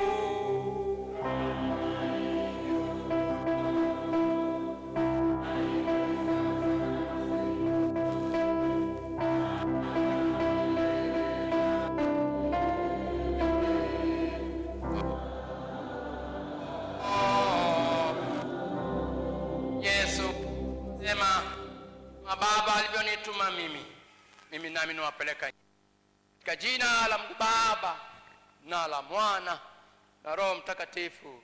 Amen. Kaeni kanisa. Kanisa, Bwana Yesu asifiwe. Pongeze jirani yako, mwambie hongera kwa kushiriki mwili na damu ya Yesu Kristo. Shike mkono tu, simwache, mwambie hongera.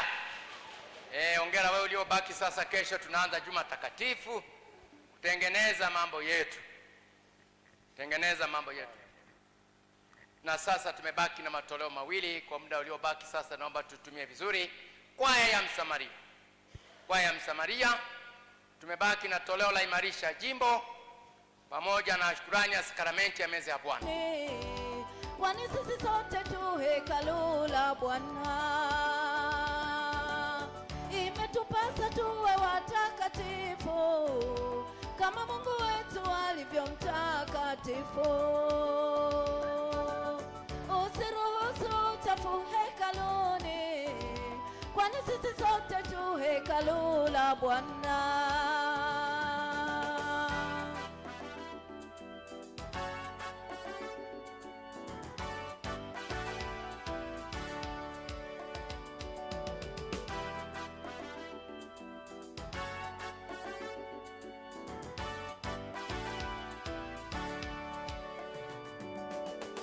Wewe ni wa muhimu mbele zake Bwana, wewe ni wa muhimu mwanadamu. Bwana Mungu akaa ndani yako wewe, jisafishe utakasike. Wewe ni wa muhimu mbele zake Bwana, wewe ni wa muhimu mwanadamu.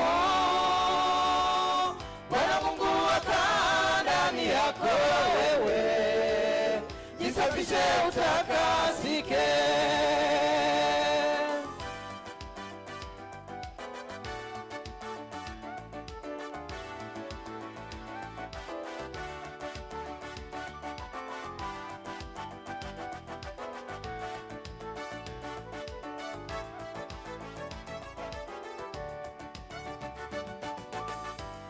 Watu wengi sana wanachanganya mambo, mchana wako kwa Mungu, usiku kwa shetani. Hawajui kwamba wao ni hekalu lake Bwana Mungu aliyewaumba. Wanatenda dhambi hata kuliko mema na kufanya machukizo machoni pake Mungu. Hasira ya Bwana itawaka juu yao, wasipotubu wakaokoka.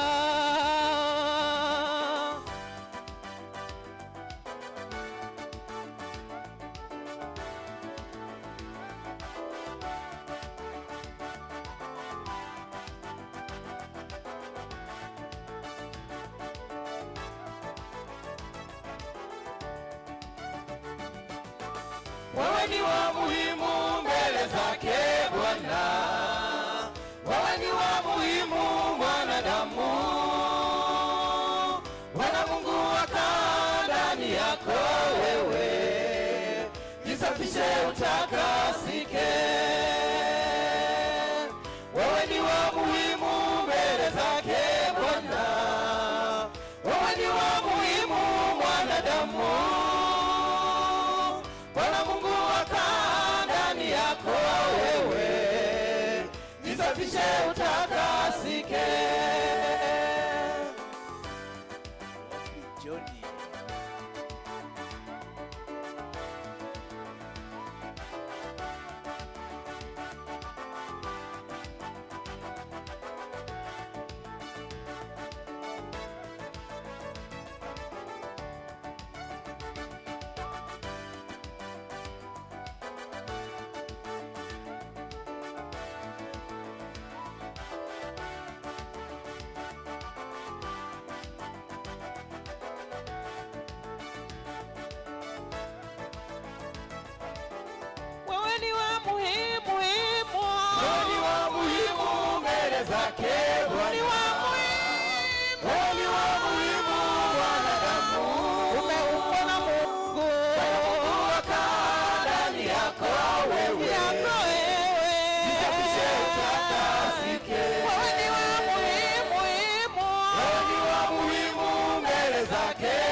Tuombe matoleo.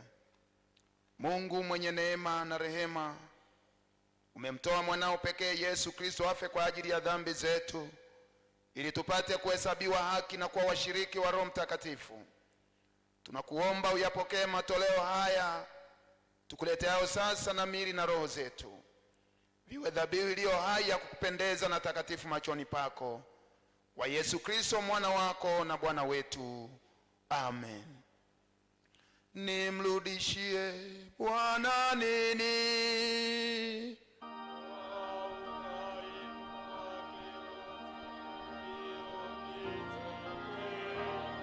Nitakipokea kikombe cha wokovu.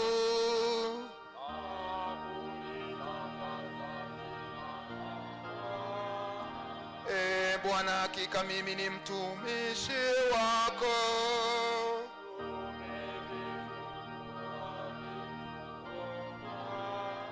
Nitakutolea dhabihu ya kushukuru.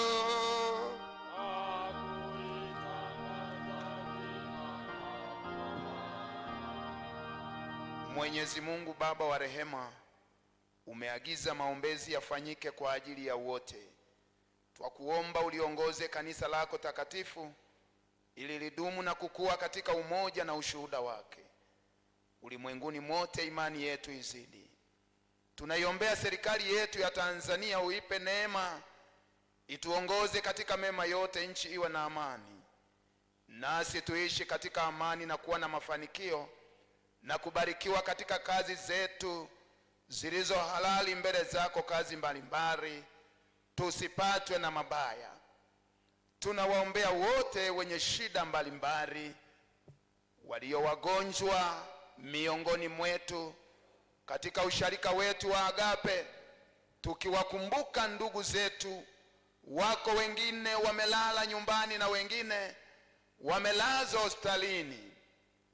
Tukimkumbuka mchungaji Ernest Ambalangu, Debola Alberti, Josephat Mwanri, Mele Kweka, Lazaro Hasani, Elizabeth Matthew, Tatawelu Zabloni, Kendra Flaiko Ayubu, na Wakristo wote ambao wanaugua popote pale walipo katika usharika wetu wa Agape. Mungu wetu, kwa mkono wako wenye rehema na uzima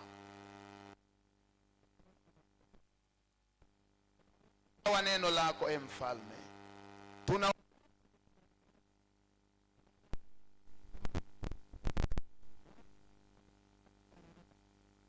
utujalie tuufurahie utukufu wa ufalme wako mbinguni pamoja na wote waliofariki katika Bwana.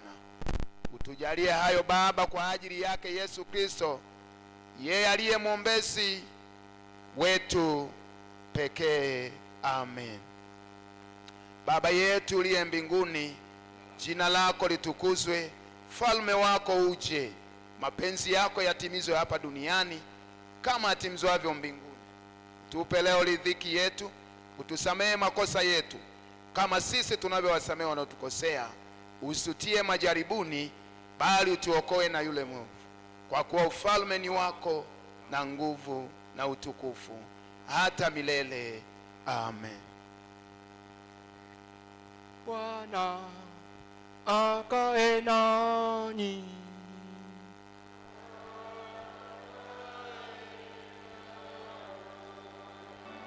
Tumhimidi Bwana.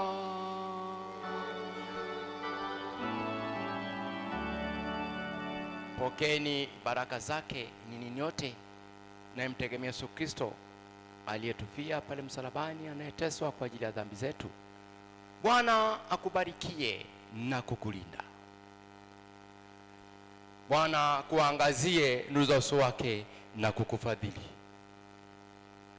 Bwana akuone uso wake na akupe amani yake.